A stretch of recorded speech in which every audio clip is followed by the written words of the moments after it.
রাজ্য থেকে বাংলায় এসে নিখোঁজ। পরিবারকে ফিরে পেলেন বৃদ্ধা। মাস দুয়েক পর ফিরছেন বাড়ি।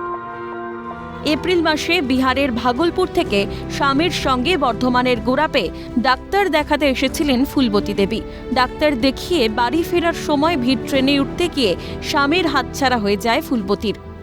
এরপর দিকভ্রষ্ট হয়ে মেদিনীপুর পৌঁছন তিনি।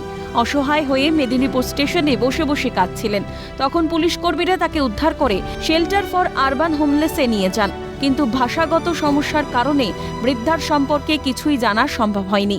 ধীরে ধীরে আশ্রমের কর্মীরা বুঝতে পারেন বৃদ্ধার বাড়ি বিহারের ভাগলপুরে, কিন্তু কোনোভাবেই তার পরিবারের সঙ্গে যোগাযোগ করা সম্ভব হচ্ছিল না আশ্রম কর্তৃপক্ষের তরফে। খবর পৌঁছয় সাংবাদিকদের কাছে। মেদিনীপুর শহরের সাংবাদিকরা যোগাযোগ করে ওয়েস্ট বেঙ্গল রেডিও ক্লাবের সঙ্গে। তাতেই মুশকিল আসান। মাত্র 20 মিনিটেই রেডিও ক্লাবের তরফে খুঁজে বার করা হয় বৃদ্ধার ভিটে। যোগাযোগ করা হয় পরিবারের সদস্যদের সঙ্গে। অবশেষে বৃদ্ধাকে ফিরিয়ে নিয়ে যেতে আশ্রমে যান বৃদ্ধার স্বামী ও 2 নাতি। मतलब दादा और दादी दोनों साथ में भागलपुर से मेरा यानी कि भागलपुर मेरा घर है, ठीक है। तो वहाँ से आए थे गुराप स्टेशन, यानी कि बर्धमान के आस पड़ता है। तो वहाँ पे डॉक्टर के यहाँ आए थे।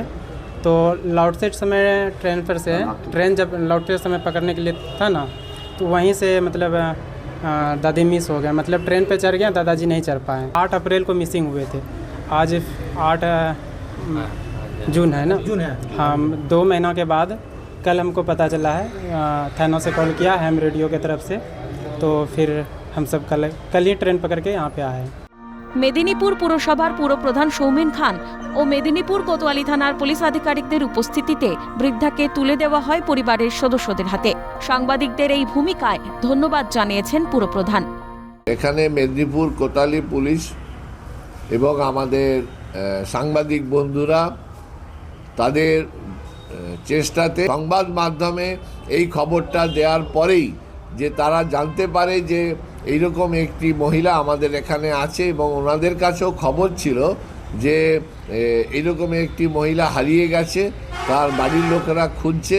ওরা সাথে সাথে 24 ঘন্টার মধ্যে বাড়ির লোকেদের সাথে যোগাযোগ করে বাড়ির লোকেরা আসে এবং আমাদের এখান থেকে তাকে নিয়ে যান। খবর পেয়েছি যে সংবাদ মাধ্যমে যারা বন্ধু রয়েছেন ওনাদের থ্রু দিয়ে আমাদের কাছে খবর যায়।